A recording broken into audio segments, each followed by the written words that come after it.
The suffocating blanket of summer heat pressed against Tokyo that August morning. Charred wood and concrete dust hung in the air like a shroud. The previous night's B-29 raids had left their mark once again. Inside the War Ministry building, silence ruled except for two sounds.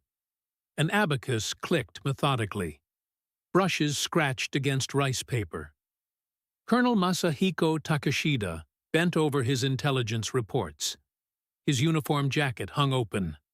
Sweat dripped steadily onto the papers before him. The calculations he performed would have seemed impossible just months before. These numbers told a story that spiritual conviction could never change. 4 days had passed since Hiroshima vanished. A single American weapon had erased over 70,000 lives. The flash of light burned hotter than the sun's surface. But the death toll alone didn't keep Takeshita awake during these pre-dawn hours. Everything had changed in less than a second. Japanese warfare philosophy lay in ruins. Military superiority meant nothing now. Divine protection of the homeland had failed. Outside his window, dawn crept across what remained of Asia's mightiest military empire. The Supreme War Council would meet soon.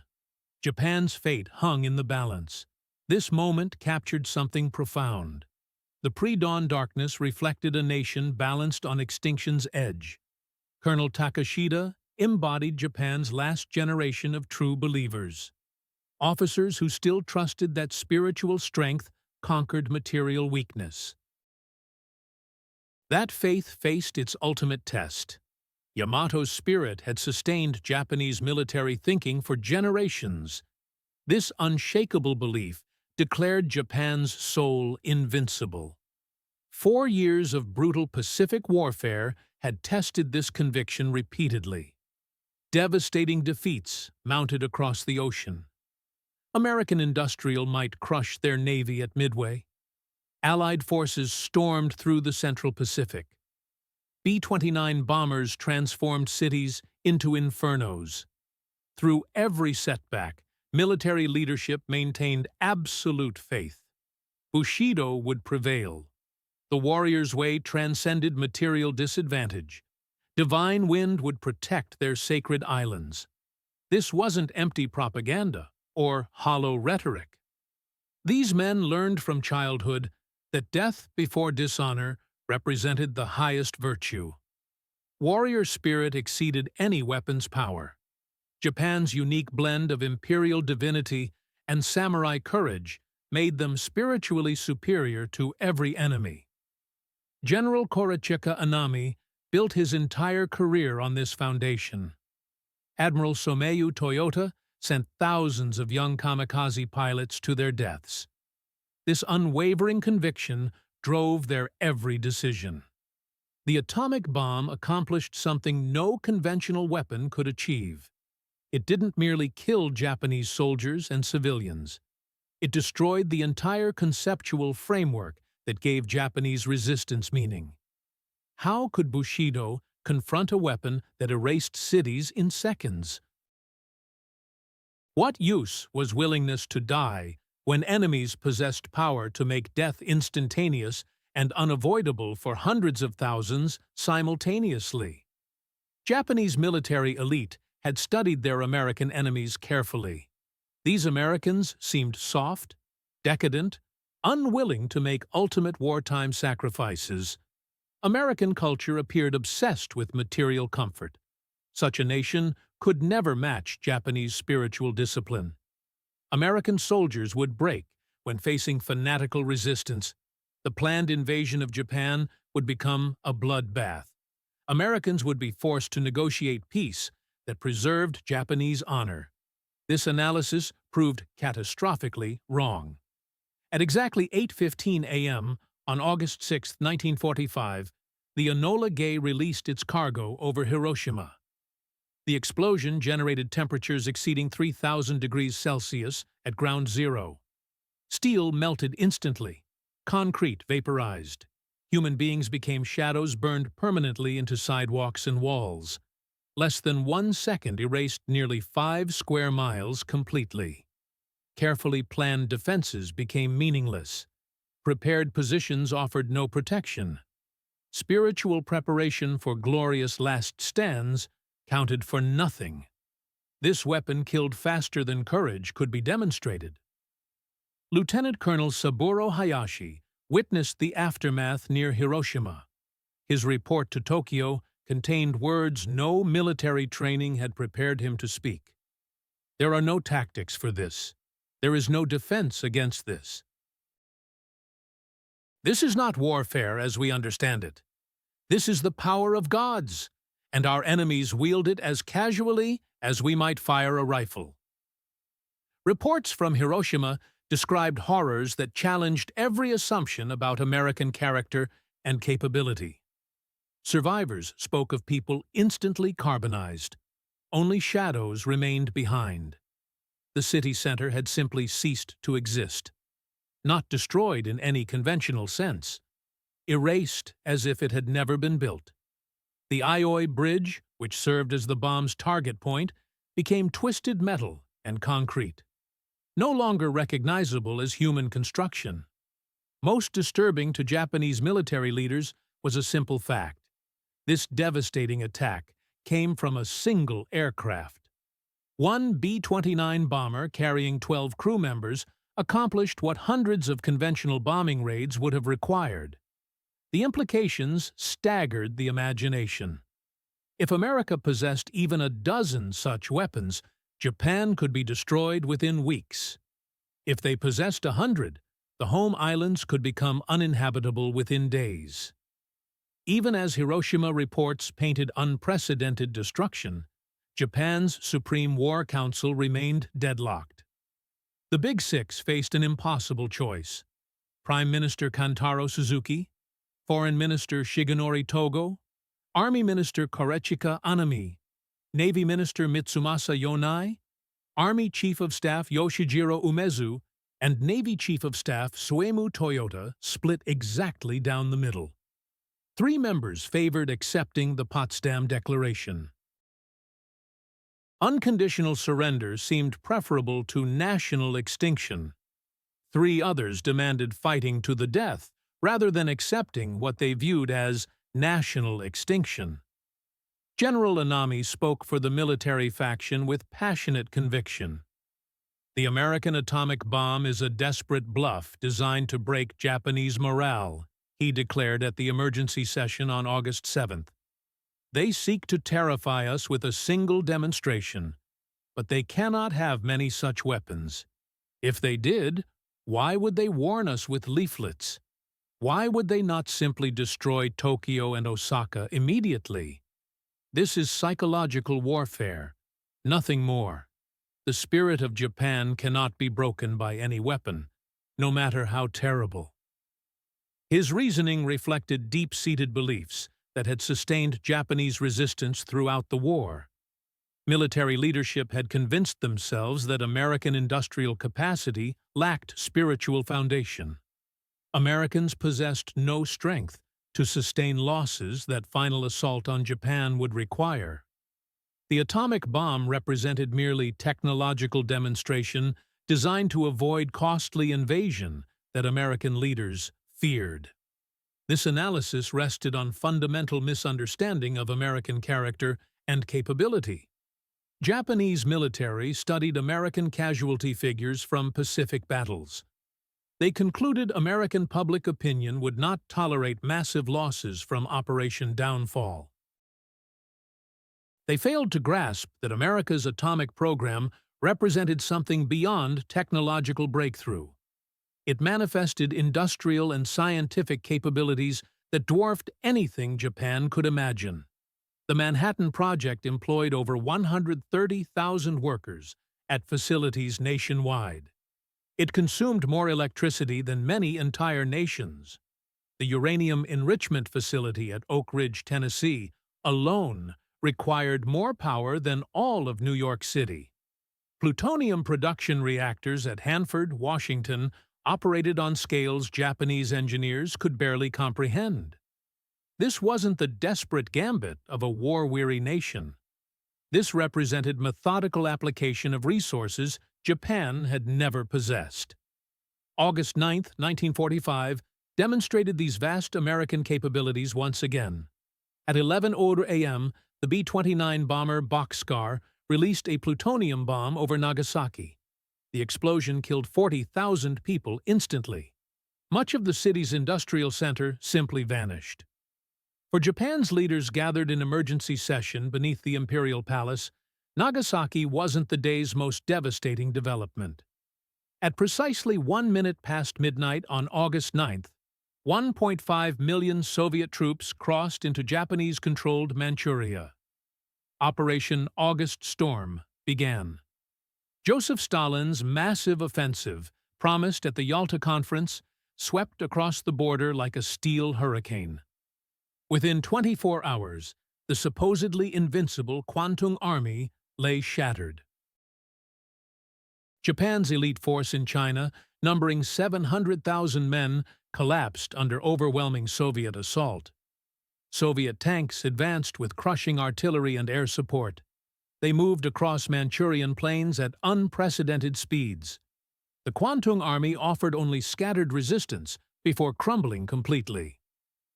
Soviet entry into the Pacific War destroyed Japan's last hope more completely than any atomic bomb could accomplish. For months, Japanese diplomats had attempted negotiating peace through Soviet mediation. They clung to desperate belief that Stalin might serve as intermediary between Japan and Western allies. Perhaps terms could be secured preserving the imperial system while avoiding occupation of home islands. The massive Soviet offensive made such hopes laughably naive. General Umezu, Army Chief of Staff, received Manchuria reports with visible shock. The Kwantung Army, backbone of Japanese power in China for over a decade, was collapsing with unprecedented speed. Soviet forces advanced 50 to 60 miles daily. They encountered only scattered resistance. Within 72 hours, Japan's entire Manchurian position was doomed. The Kwantung Army is being destroyed piecemeal, Umezu reported to Emperor Hirohito on August 11th. Soviet armored spearheads have penetrated deep into our defensive lines. Communications are severed. Supply lines are cut. What we witness is not battle, but complete annihilation of our continental Asian forces. Manchuria's collapse carried implications extending far beyond military defeat. Manchuria had been the cornerstone of Japan's entire imperial project. The industrial base was supposed to make Japan self-sufficient in raw materials and heavy industry. Losing Manchurian coal, iron, and manufacturing capacity meant Japan's war economy would collapse within months. Americans never needed to invade the home islands. More immediately threatening was the prospect of Soviet forces advancing through Korea toward Japan itself. Intelligence reports indicated Soviet naval forces already moving toward Sakhalin Islands and the Kurils. Within days, possibly hours, Soviet troops could land on Hokkaido. Japan would face invasion from two directions simultaneously. Fighting enemies whose combined industrial and manpower resources exceeded Japan's by factors of 20 or 30 to 1. The rice ball became an unlikely symbol of the vast gulf between Japanese scarcity and American abundance during these desperate August days. Reports from Japanese prisoners in American custody described meals that seemed almost fantastical to people living on increasingly meager rations for years. American soldiers routinely discarded food that would have been precious treasures to starving Japanese civilians. American K-rations contained white bread, canned meat, chocolate, real coffee. Other luxuries had become legendary among hungry Japanese. The rice carried deepest symbolic meaning. America, despite being primarily wheat-consuming, had grown enough rice in California and Arkansas to supply not only its own military forces, but also civilian populations in liberated territories across the Pacific. The nation Japan tried to drive from Asia possessed agricultural resources so vast it could afford shipping Japanese staple foods across the Pacific Ocean. This abundance extended to every aspect of American military capability. Japanese intelligence estimates suggested America produced aircraft at impossible rates. Over 100,000 planes per year at peak war effort. American shipyards launched new vessels faster than Japan could sink them. American factories produced ammunition, vehicles, and equipment in quantities exceeding Japan's total wartime production within months. Colonel Takashita, analyzing these figures in his sweltering office, understood what many colleagues refused to acknowledge. Japan wasn't fighting against American military forces. It was fighting American industrial civilization itself. The atomic bombs were merely the most dramatic manifestation of productive capacity that had already overwhelmed Japan's ability to resist. The rice in American rations represented the same underlying reality. A nation so wealthy it could afford being wasteful with resources Japan desperately needed. August 10th brought Japan's conditional surrender offer to the Allies through Swiss diplomatic channels. The message indicated Japan's willingness to accept the Potsdam Declaration with the understanding that the said declaration does not comprise any demand which prejudices the prerogatives of His Majesty as a sovereign ruler. This carefully worded statement represented the first crack in Japan's absolute resistance. It also revealed how completely military leadership misunderstood their situation. The American response, delivered through Secretary of State James Burns, was uncompromising in its clarity. From the moment of surrender, the authority of the Emperor and the Japanese government to rule the state shall be subject to the supreme commander of the Allied powers. No negotiation would occur. No preservation of the old order was possible. No face-saving formulas could allow Japan's leaders to pretend they had not been utterly defeated. For Japanese military officers who had dedicated their lives to serving a divine emperor, this American response was more devastating than any bombing raid. General Anami, reading Burns's message, reportedly told his staff, "They demand that we place our emperor, the direct descendant of the sun goddess Amaterasu, under the authority of an American general. This is not surrender. This is the destruction of Japan itself. Every principle we have fought for. Every value we have held sacred. Every belief that has given meaning to our existence. They demand we renounce it all." The Supreme War Council deadlock continued 4 more agonizing days. American and Soviet forces prepared for final assaults that would have obliterated what remained of Japan. 6 men in a basement conference room beneath the Imperial Palace debated whether national suicide was preferable to national humiliation. Arguments during these sessions revealed how completely atomic bombs had shattered traditional concepts of military honor and strategic calculation. Foreign Minister Togo argued for immediate acceptance of Allied terms. "We face enemies who can destroy our cities one by one until nothing remains. We face enemies whose armies are larger than our entire population. We face enemies whose industrial production exceeds our capacity by factors we can barely calculate. To continue this war is not courage. It is the murder of our people for the sake of abstract principles that will die with them." General Anami countered with arguments rooted in Bushido tradition. "Better that we should die as Japanese than live as American slaves. Better that our islands should become wasteland than colony. Our ancestors conquered death itself through purity of their devotion to honor. We insult their memory if we choose life over righteousness, survival over virtue, compromise over absolute commitment to our sacred emperor." These debates occurred while American aircraft dropped leaflets over Japanese cities. The warnings reached civilians in areas targeted for destruction. The leaflets, written in Japanese, carried messages both compassionate and terrifying. Your government has been given opportunity to surrender. If they do not accept our terms, we will be forced to destroy your cities one by one until nothing remains. Evacuate these areas immediately. Save yourselves while there is still time. The psychological impact was profound. Japanese civilians had been told repeatedly that American barbarism knew no limits. Instead, they found themselves warned to flee before attacks that could easily have been launched without warning.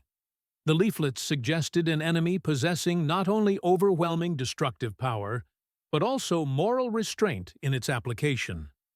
This combination undermined everything Japanese propaganda had claimed about American character. The night of August 14th brought Japan's final military action of World War II. Major Kenji Hatanaka and his co-conspirators had spent days forging orders and recruiting Imperial Guards for what became known as the Kyujo Incident. This desperate coup attempt was conducted not against foreign enemies, but against their own emperor's decision to end the war. Hatanaka's plan was elegant in its desperation. He would occupy the imperial palace, place Emperor Hirohito under protective custody, and prevent broadcast of any surrender announcement. Without the emperor's voice ordering surrender, Hatanaka believed the Japanese people would continue fighting until death, rather than accept defeat. The war could continue. Japan could die with honor intact, rather than live with occupation's shame. The coup attempt began at midnight on August 15th. Hatanaka's men killed Lieutenant General Takeshi Mori, commander of the Imperial Guards Division, when he refused joining their cause. They searched frantically through the palace for recordings of Emperor Hirohito's surrender speech, made the previous day in preparation for broadcast.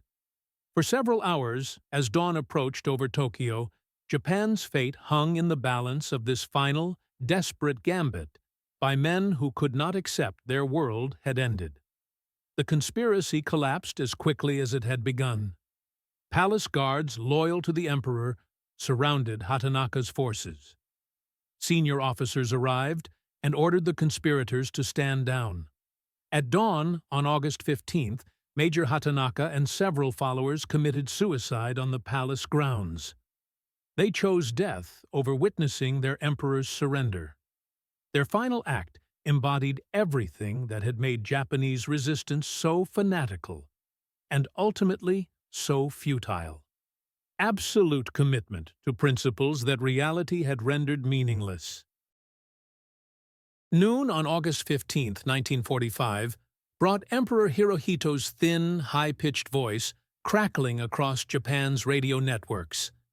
The Gyokuan Hoso, or Jewel Voice broadcast, marked the first time in Japanese history an emperor directly addressed his people by radio. The speech was delivered in classical court Japanese that many listeners could barely understand. "To our good and loyal subjects," the emperor began.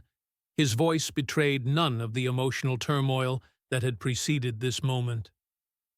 After pondering deeply the general trends of the world and the actual conditions obtaining in our empire today, we have decided to effect a settlement of the present situation by resorting to an extraordinary measure. The emperor never used the word surrender. Instead, he employed euphemistic language of imperial diplomacy to acknowledge total defeat.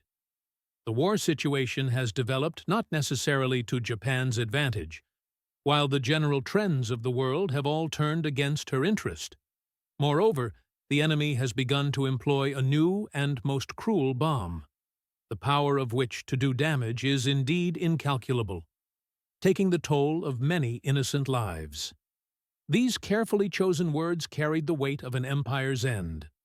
The new and most cruel bomb had done more than kill Japanese civilians. It had killed the belief system that sustained Japanese resistance.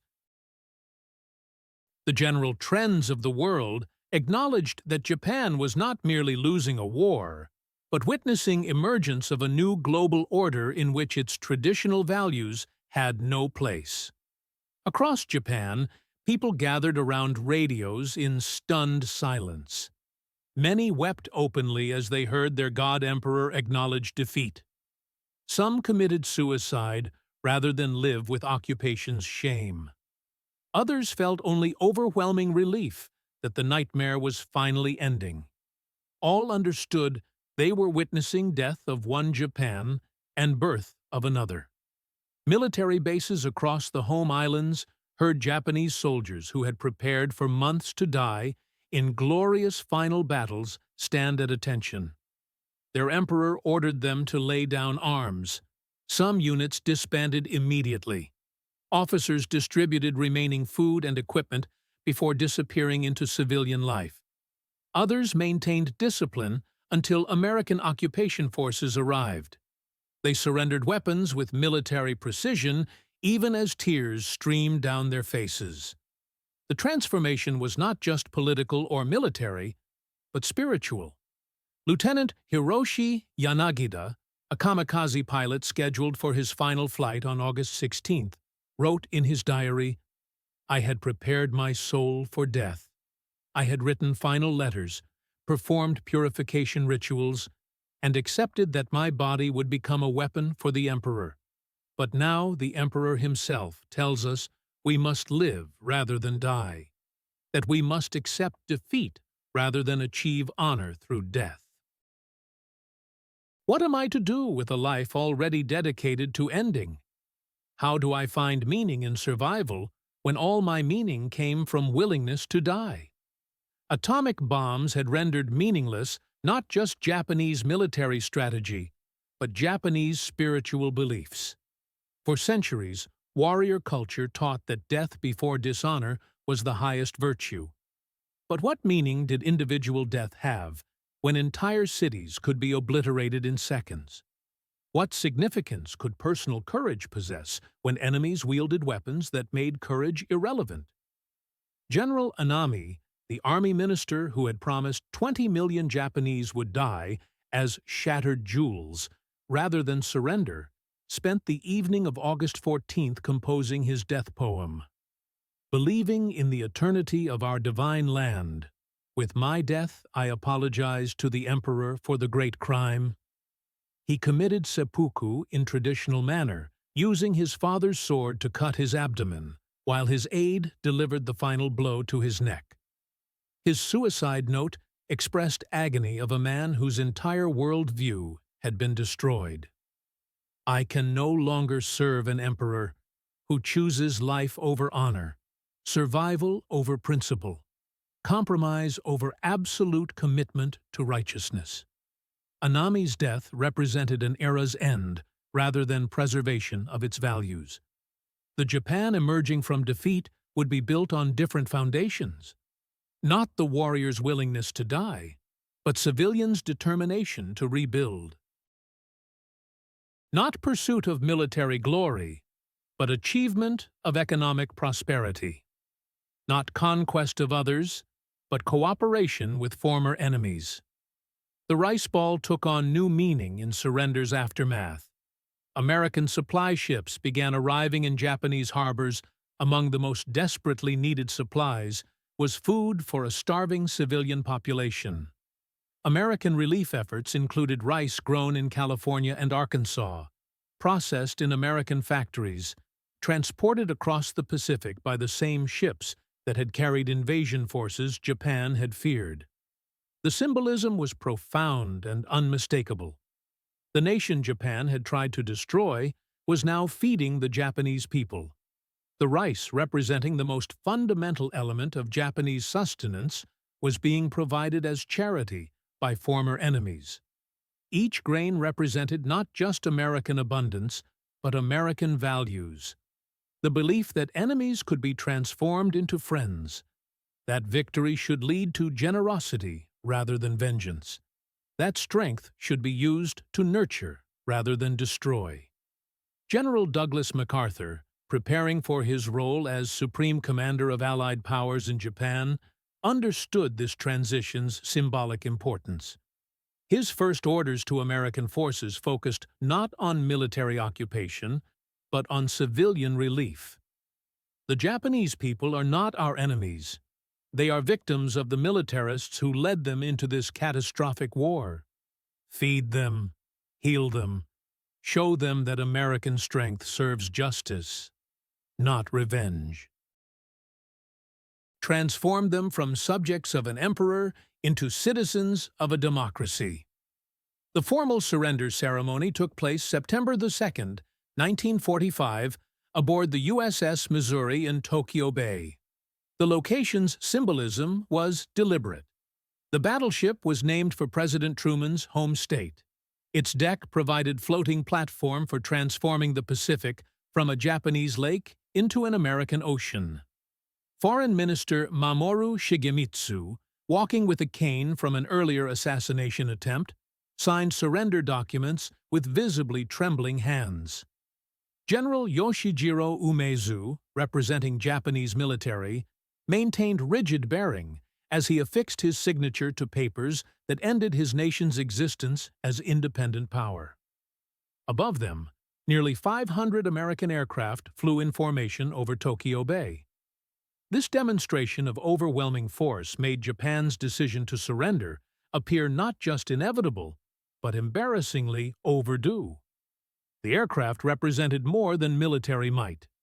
They embodied industrial capacity to produce, maintain, and deploy technology on scales Japan had never imagined possible. Perhaps the surrender ceremony's most significant moment occurred when General MacArthur spoke of the future rather than the past. It is my earnest hope, and indeed the hope of all mankind, that from this solemn occasion a better world shall emerge out of the blood and carnage of the past, a world founded upon faith and understanding. A world dedicated to the dignity of man and the fulfillment of his most cherished wish for freedom, tolerance, and justice. These words represented a revolution in thinking about warfare and its aftermath. Traditional military conquest had been followed by subjugation, exploitation, and revenge. The American approach to victory in Japan offered something unprecedented: transformation of total defeat into democratic renewal, of occupation into partnership, of former enemies into future allies. Emperor Hirohito, listening to radio reports of the surrender ceremony from within the imperial palace, issued a private statement to his closest advisors. It revealed how completely the atomic age had transformed his understanding of power and responsibility. We have learned that military strength without moral purpose leads to destruction. We have learned that spiritual conviction without material foundation leads to defeat. We have learned that a nation cannot survive by consuming itself in pursuit of impossible dreams. But most importantly, we have learned that true strength lies not in willingness to die for abstract principles, but in wisdom to live for concrete human values. The mushroom clouds over Hiroshima and Nagasaki cast shadows extending far beyond the physical destruction they caused. They marked the end of an age when nations could believe spiritual strength alone could overcome material disadvantage, when courage and sacrifice could substitute for industrial capacity and scientific knowledge, when willingness to die could triumph over ability to produce and innovate. Japan's resistance had collapsed, not because its soldiers lacked courage or its people lacked determination, but because the atomic bomb had rendered traditional concepts of military virtue obsolete. The rice ball passed from American hands to Japanese mouths in surrender's aftermath carried within it a promise. The new world emerging from the old world's ashes would be built on different foundations. Not the warrior's code of death before dishonor, but citizens' commitment to life, prosperity, and peaceful cooperation with former enemies. The transformation was complete, but not without cost. Japan had lost not just a war, but an entire way of understanding itself and its place in the world. The price of learning that spiritual strength without material foundation leads to defeat was paid in millions of Japanese soldiers' and civilians' lives. The price of discovering that courage without wisdom leads to catastrophe was measured in cities' destruction and families' shattering. The price of realizing that willingness to die is meaningless without knowledge of how to live was calculated in years of suffering that could have been avoided if Japan's leaders had understood sooner that the world had changed beyond their comprehension. From that suffering emerged a different kind of strength. Not the brittle hardness of the warrior's sword, but the flexible resilience of bamboo that bends without breaking. The Japan rising from defeat would become not a military power, but an economic miracle. Not a conqueror of territories, but a creator of prosperity. Not an enemy of democracy, but one of its most successful practitioners. The rice ball, symbol of basic human sustenance shared between former enemies, became the foundation of peace that would endure long after war's memory had faded into history. The symbol that best captured this transformation was not the mushroom cloud over Hiroshima or the surrender ceremony on the Missouri, but something far simpler.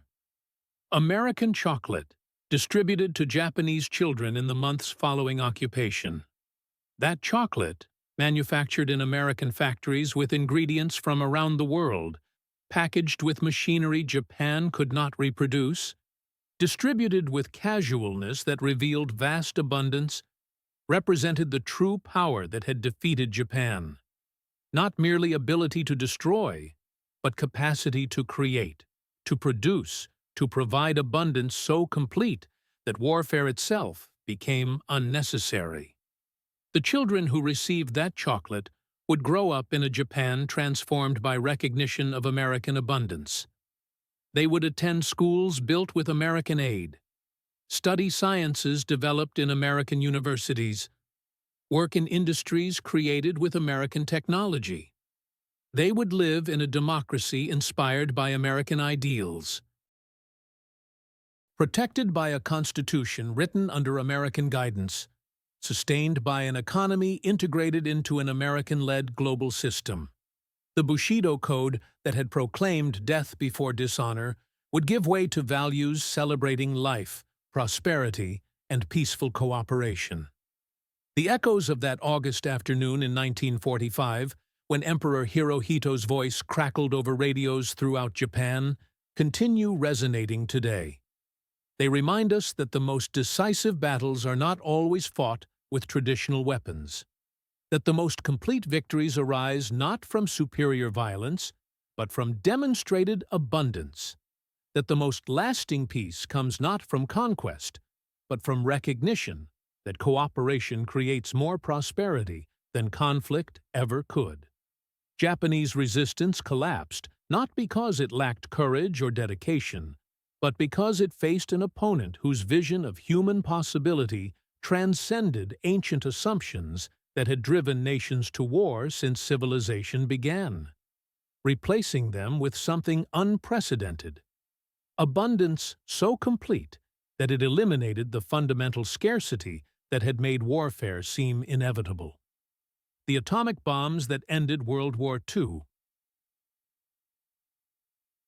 did more than demonstrate American military superiority. They revealed American abundance so overwhelming that they transformed the very concept of national power. Replacing the ancient cycle of conquest and resistance with a new paradigm where prosperity and peace became not just possible but inevitable for those wise enough to choose cooperation over conflict.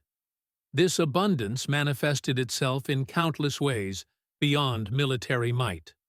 American factories produced consumer goods that Japanese civilians could barely imagine. American farms grew food surpluses that could feed entire nations. American universities conducted research that pushed the boundaries of human knowledge. American democracy offered freedoms that made the old imperial system seem primitive and oppressive. The rice ball shared between former enemies symbolized this transformation perfectly. Basic sustenance became the foundation for lasting friendship. The lesson was clear and unmistakable. True victory came not from destroying enemies, but from demonstrating that abundance could replace scarcity, that prosperity could replace poverty, that cooperation could replace conflict, as the organizing principle of human civilization.